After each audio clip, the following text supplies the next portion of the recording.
The belief in demonic possession and the practice of exorcism have existed for centuries, a desperate appeal to faith when all else fails. But what happens when that faith, twisted by fear and misunderstanding, turns deadly? Tonight, Conjuring Files opens file number 3, The Unholy Rite, Death of Arely Naomi Proctor, a heart-wrenching case from California in 2021 that exposes the horrific consequences when a sacred ritual transforms into a brutal act of violence leading to the tragic death of a 3-year-old child.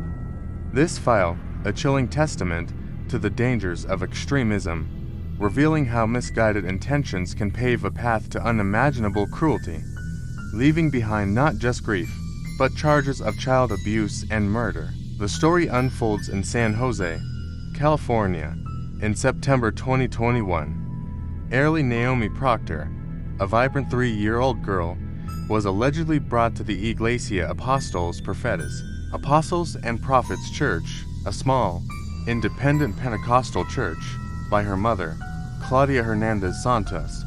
The family believed Arely was possessed by a demon. The details surrounding how this belief first manifested are vague, but it led the family to seek a spiritual intervention for a child barely old enough to string together full sentences. This wasn't a case of a child exhibiting complex psychological symptoms, but rather a young, vulnerable girl whose perceived behavioral issues, or perhaps simply a child's natural willfulness, were tragically misinterpreted as manifestations of evil. The church, rather than offering guidance towards medical or psychological evaluation, reportedly sanctioned an exorcism. The exorcism began on September 24th and continued for a harrowing 3 days, taking place at the family's church building. The primary participants in this prolonged rite were Arely's mother, Hernandez-Santos, her uncle, Hernandez-Santos, and her grandfather, Trigueros-Hernandez, who was identified as a pastor at the church. These were not strangers or unknown figures, but direct family members, ostensibly acting out of a desperate desire to save the child. As the hours stretched into days, the methods employed were not of gentle prayer or symbolic gestures. Instead, they escalated into extreme physical restraint and force. Arely was allegedly held down by the neck, torso, and legs, preventing her from moving. Eyewitness accounts and later police investigations described how the adults repeatedly squeezed the child's neck and abdomen, forcing her to vomit multiple times. They believed they were expelling the demon. The horrific details came to light after emergency services were called to the church on September 26, 2021. When paramedics arrived, they found Arely Naomi Proctor unresponsive. She was pronounced dead at the scene. The immediate cause of death, as later determined by the medical examiner, was asphyxia, suffocation, due to compression of the neck and chest. Arely also suffered injuries consistent with child abuse, including bruising to her neck, chest, and face. The scene and the child's injuries immediately raised red flags for investigators. The claims of demonic possession were swiftly overshadowed by the stark reality of severe physical trauma. The spiritual justifications offered by the family quickly gave way to a criminal investigation focusing on the actions of the adults involved. What emerged was a tragic confluence of profound belief and fatal misunderstanding. The family members, particularly the mother, later expressed deep regret and bewilderment, maintaining they were simply trying to liberate Arely from an evil spirit.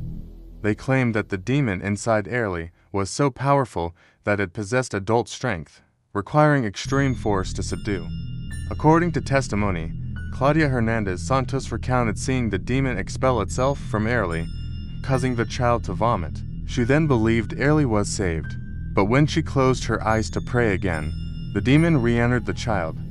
This terrifying cycle, in their minds, justified the continued, increasingly violent actions. The family also stated that they did not call for medical help for hours, as they believed the child was merely sleeping after the successful exorcism, or perhaps that calling paramedics would interfere with the spiritual process.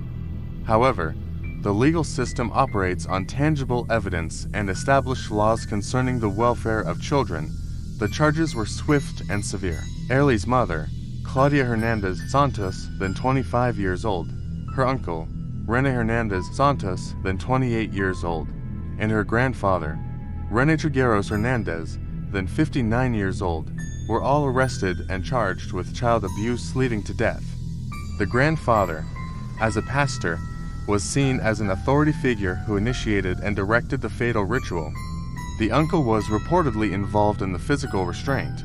The mother, despite her claims of desperate love and spiritual belief, was charged with actively participating in and failing to protect her child from a deadly assault disguised as a religious rite.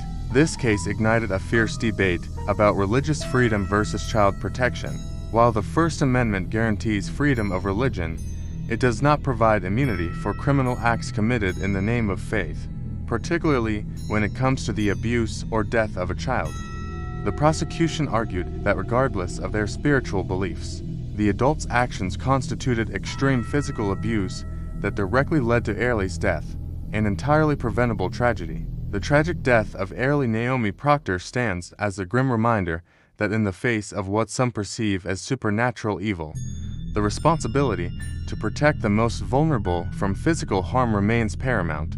It is a stark warning against the dangers of unchecked religious zealotry when it overshadows basic human compassion and legal duty, ensuring that a young girl's life was extinguished not by a demon, but by the very hands that claim to be saving her. This file will forever serve as a cautionary tale of a faith pushed to deadly extremes. Thank you for joining us for this installment of Conjuring Files. We hope this documented real incident was both informative and thought-provoking. If you found this video engaging, please hit the like button, share it with others, and subscribe to our channel. Don't forget to ring the bell icon to stay updated on all our future investigations into real incidents that blur the lines between reality and the truly unexplained. God bless you all.